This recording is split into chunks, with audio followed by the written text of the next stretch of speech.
estar con las metáforas de Morgan, así que vamos con la primera de esta semana. La organización como cultura es de Edgar Schein, 1985, y a Edgar Schein es que la sociedad estaba muy influenciada por la cultura y que eso era algo que no se podía cambiar, tenía un proceso muy lento de cambio.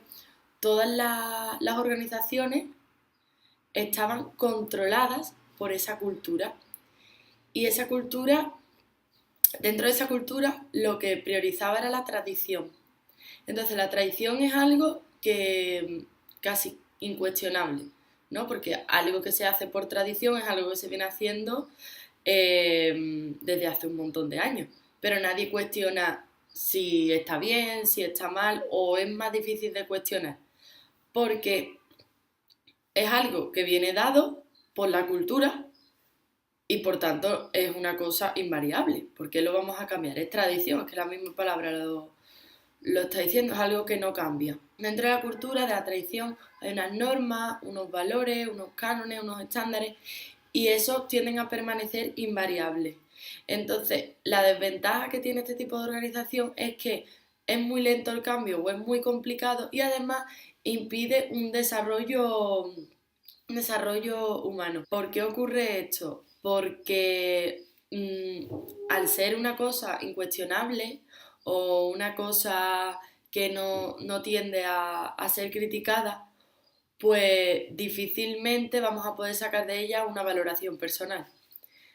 Entonces estamos, como he dicho antes, supeditados, controlados por una cosa superior, que en este caso es la cultura, y no deja que saquemos nuestros sentimientos individuales o nuestras expresiones individuales porque confrontan con la cultura, chocan, hay como un choque de intereses. Por otro lado tenemos la organización como sistema político. Es de Stephen Ball, 1987. Este autor sostiene que las organizaciones son como una forma de hacer micropolítica.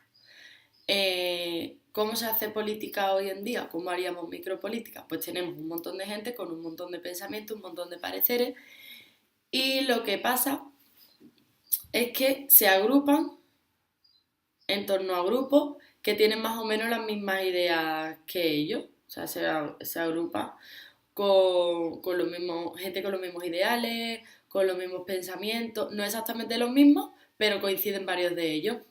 La organización es jerárquica y siempre hay un líder que suele ser carismático, que es el que controla, organiza o representa al grupo. Esto tiene una ventaja, que es que los grupos se pueden organizar de mejor manera, interactúan de mejor manera entre ellos, son más fáciles de coordinar, porque no es lo mismo tener un montón de pensamientos a tener los pensamientos agrupados en grupos. Pues a la hora de organizar tareas es muchísimo más fácil, o a la hora de intercambiar posiciones o ideas. ¿Qué es lo que ocurre en este tipo de organizaciones?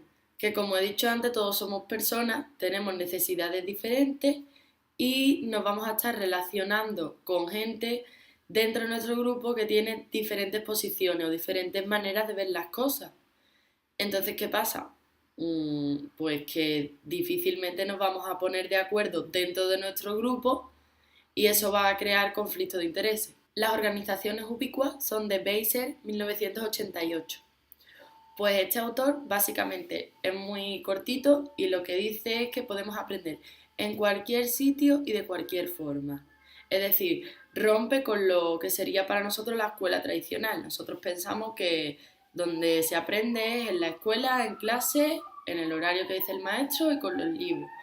Pues este autor da un paso más allá y dice que podemos aprender donde queramos, cuando queramos, como queramos, que el aprendizaje se da en todas partes.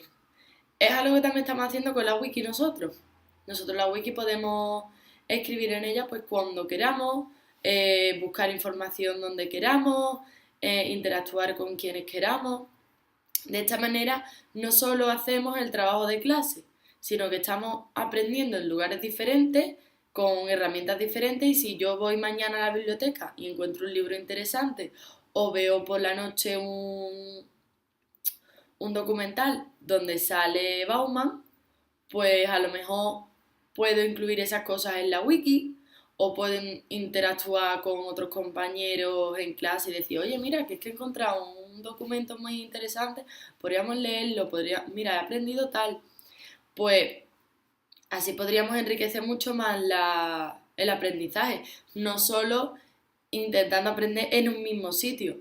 A veces cuando vas al campo con tus padres o vas a la playa, pues aprendes cuándo sube y cuándo baja la marea, por qué, o por qué el agua del mar está más caliente por la noche que a primera hora de la mañana. Son cosas que a lo mejor pues aprendes en clase, pero has aprendido un día de playa.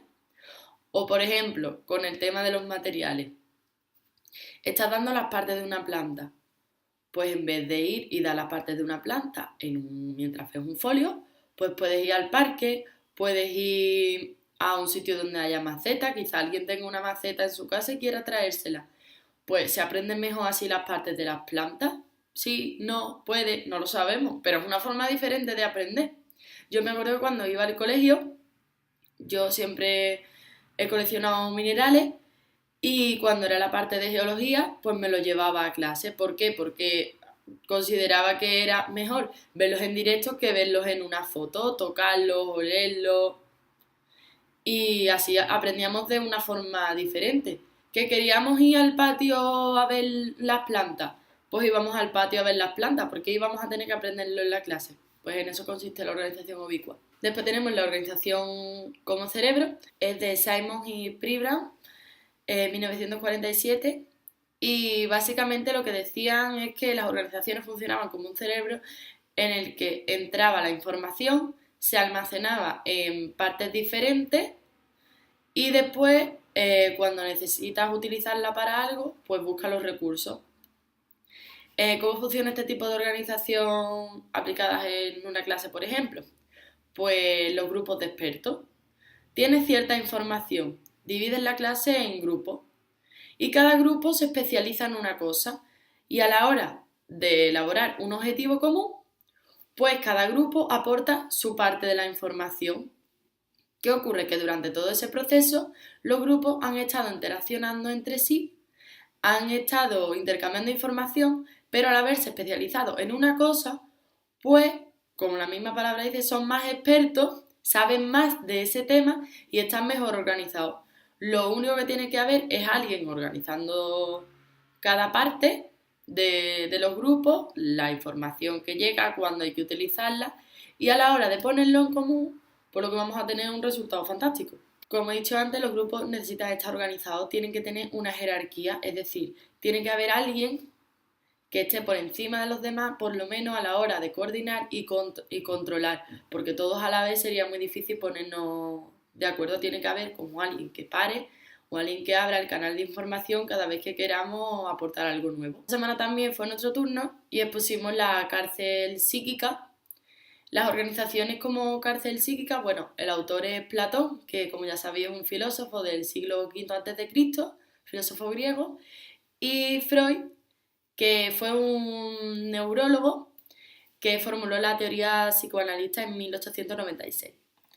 Bueno, pues Platón, en su libro de La República, pone la alegoría de la caverna, que es como una metáfora que existe entre el mundo de las creencias y el mundo de la ciencia o de las ideas. El mundo de las creencias es lo que se ve a simple vista, sin pararte a analizar.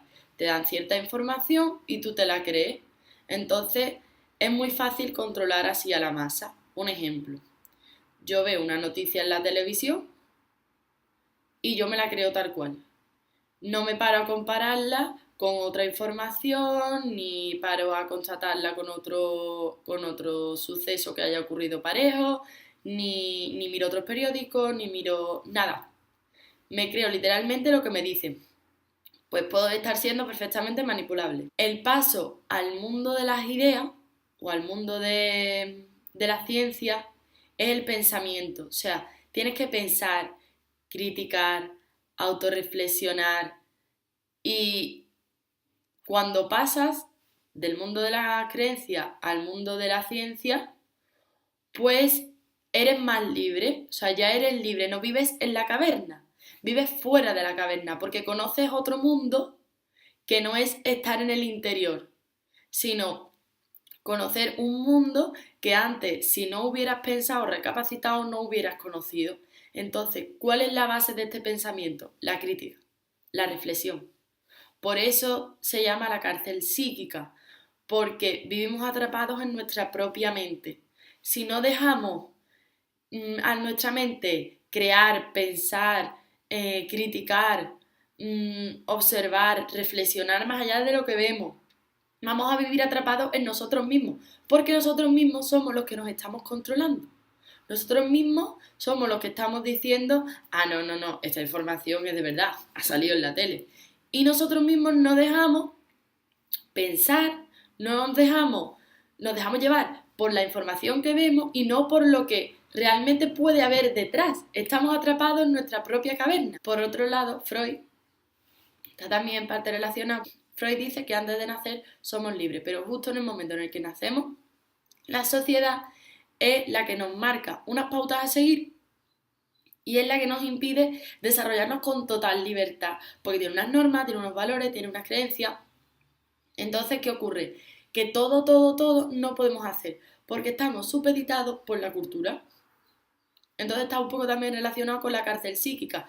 No está tanto en nosotros, sino como en la cultura. Pero los valores de la sociedad son los que también nos rigen. Está un poco también relacionado con la metáfora de la cultura. El paradigma sociocrítico, eso sí tengo que leerlo porque son dos nombres, son de Habermas, 1968, Hockermeyer, 1947 y Adorno y Hockermeyer, también de 1947. Bueno, pues consideran que el grupo se desarrolla a partir de las necesidades que tienen los individuos de un grupo. Y a partir de ahí es como se va formando la organización. El conocimiento se va a desarrollar tanto por parte teórica como por la parte práctica. Pretende que el cambio, la transformación social, parta de los propios individuos que forman la sociedad. Para ello tiene que haber una crítica, como las anteriores metáforas, porque la transformación viene dada cuando los individuos se involucran. Pretende que todos los seres humanos construyan su propia libertad, su propia autonomía, a partir de un proceso de crítica y con los demás. Es decir, tienes que saber pensar y reflexionar y también actuar en sociedad para la sociedad. El paradigma interpretativo simbólico pues tiene mucho que ver con los anteriores que hemos visto. Es de Richard Bernstein, 1971, y lo que defiende es una participación democrática y comunicativa de los miembros de un grupo. Entonces, defiende, por un lado, la capacidad de decidir democráticamente ciertos aspectos. El paradigma pues habla de una sociedad muy dinámica, múltiple, porque cuantas más diversidad de ideas tengamos, pues mayor enriquecimiento social tendremos.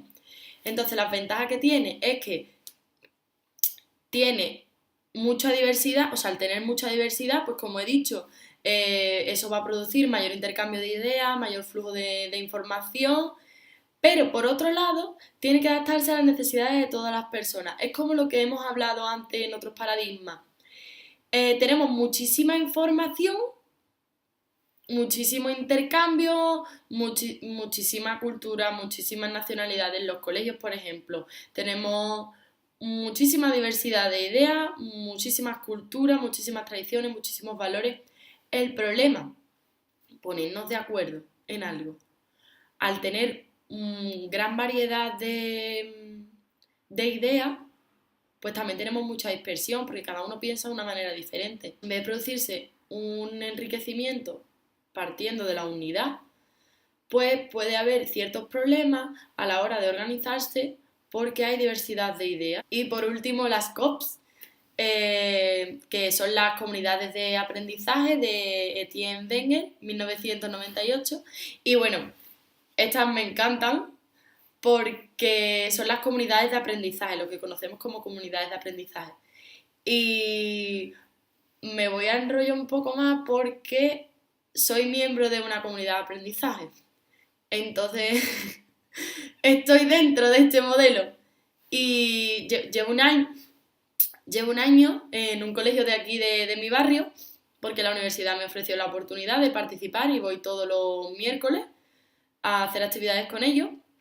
Básicamente, lo que se hace en las comunidades de aprendizaje, bueno, hay como una apertura de centro donde el colegio no es una unidad cerrada donde mandan los profesores y van los alumnos y los padres mandan a sus niños a clase, sino que toda la comunidad participa en el centro y el centro participa para la comunidad.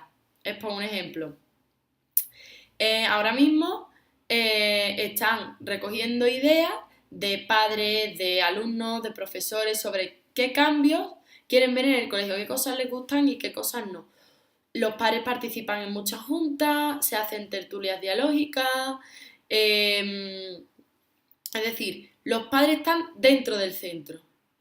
También puede ser al revés, hay muchos centros donde por las tardes les dejan el gimnasio a la asociación de baile que les hace falta un local. Bueno, pues igual que la comunidad trabaja en la escuela también para la comunidad. Y también en Dos Hermanas, por ejemplo, creo que hay un en Dos Hermanas hay un colegio donde se le dan clases a padres analfabetos de leer y de escribir. Porque a lo mejor se quieren sacar carnet de conducir y no pueden sacárselo pues porque no han tenido medios para estudiar y no saben leer y escribir. Bueno, pues a lo mejor un padre del colegio, un profesor, alguien de la comunidad va por las tardes y les enseña. Otro ejemplo, mira, es que mi niño está utilizando las redes sociales y yo no tengo ni idea de cómo funciona el Twitter, el Twenty, el Facebook y quiero aprender para estar pendiente de él. Uy, mira, pues yo sé perfectamente cómo funciona. Vamos a organizar una reunión en el centro y os ayudo. O los padres a los niños, o los niños a los padres, o los profesores a los padres. Es como una red. No es yo llevo a mi niño al colegio, tú le das las clases, que eres el profesor, y yo me lo llevo a casa. Sino que hay como una implicación por parte de toda la comunidad y para toda la comunidad. Normalmente las comunidades de aprendizaje surgen en entornos pues, más desfavorecidos, donde hay alta tasa de asentismo escolar, pero que dan resultado igualmente en otro tipo de escuelas, que lo suyo sería implantarlos, pues a lo mejor en escuelas que creamos que los niños tienen a lo mejor nivel de estudio o tienen mejor rendimiento académico, pues podrían tener aún un mayor rendimiento o podrían ser aún más productivos, podría ser. Dentro de las múltiples actividades que realizan, que las distinguen de otros colegios, pues están los grupos interactivos, que es donde yo estoy trabajando. Los grupos interactivos, todas las semanas, o una vez a cada 2 semanas, o 2 veces, da igual, regularmente, se realizan grupos heterogéneos. Bueno, siempre están distribuidos en grupos heterogéneos en la clase, pero todas las semanas van cambiando y se realizan diferentes actividades por grupo. Estos grupos van rotando de mesa y en cada mesa pues realizan diferentes fichas, diferentes actividades. Las actividades están coordinadas no por maestros, que es lo que llama la atención, sino por voluntarios de la universidad, como soy yo por ejemplo, o por padres, o por abuelos, o por vecinos, o por quien sea. O sea, las actividades pueden estar supervisadas por cualquier persona, un adulto, no un niño, porque el niño está participando en la actividad. Entonces, el objetivo de la actividad no es en sí que la hagan bien, sino que la hagan en grupo, de manera ordenada, que sepan distribuirse las tareas, que todos participen, que haya intercambios de ideas. No que el más listo de la clase lo haga y ya está hecha la actividad. La actividad es fácil para eso, mira, yo sé hacer mejor esto, venga, pues yo te ayudo, yo voy escribiendo, tú puedes ir dictándomelo, para que haya mayor coordinación en el grupo, para que haya...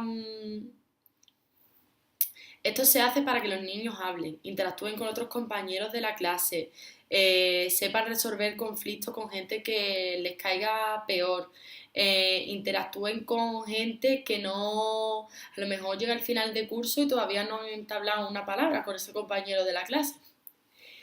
Otra actividad que se realiza son las tertulias dialógicas, tanto con alumnos como con padres.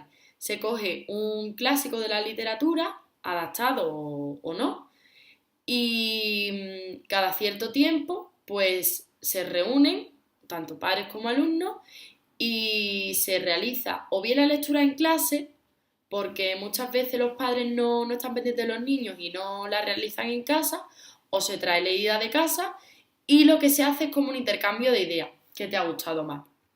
¿Qué te ha sorprendido? Uy, ¿esto te suena a algo que esté pasando ahora mismo? ¿O tú qué hubieras hecho en esta situación? ¿Cómo creéis que va a continuar la historia? Entonces, por una parte, se dan las interacciones que se vienen dando también los grupos interactivos y por otra parte, se acercan a clásicos de la lectura y también se les introduce en el mundo de la literatura, que a lo mejor es un mundo pues que ellos no conocen en casa o que no le han inculcado desde pequeños o quizás hasta ese momento pues no les gustaba. Entonces, todos los grupos, todas las comunidades de aprendizaje pasan por ciertas fases y la más bonita es la primera fase, es la fase de sueño, donde se va a clase. En esta fase, toda la comunidad va al colegio y en un muro pues escribe qué es lo que le gustaría para su colegio. Entonces, cuando yo ya llegué, ya esto era una comunidad de aprendizaje y una de las cosas que surgieron pues era, yo quiero un huerto escolar. ¿Y un huerto escolar que tienen ahí los niños montados? Pues verás, los sueños se cumplen, sueños realizables, obviamente, no va a decir, mira, que yo quiero ir a la luna, no. Pero también reformaron el campo de fútbol, que la verdad estaba muy mal, están buscando otras instalaciones para que los niños puedan hacer sus campeonatos, clases extraescolares. Entonces se realizan todos los sueños que dicen organizadamente y así ellos forman parte del grupo, como hemos hablado también en otros paradigmas, en otros modelos. Si te sientes parte del grupo, pues al final produces mejor, piensas más, te sientes involucrado y trabajas mejor, a gusto, porque sientes que eres del grupo. Yo la verdad estoy encantada. Y bueno, los resultados son muy buenos. Se ha reducido la tasa de asentismo escolar y el rendimiento académico es cada vez mejor. Entonces cada vez son más los colegios que hay. Me parece que la provincia de Sevilla son 25, que 25 son muy, muy, muy pocos. Pero están teniendo resultados muy significativos y yo creo que poco a poco pues esto se va a ir trasladando a otros colegios.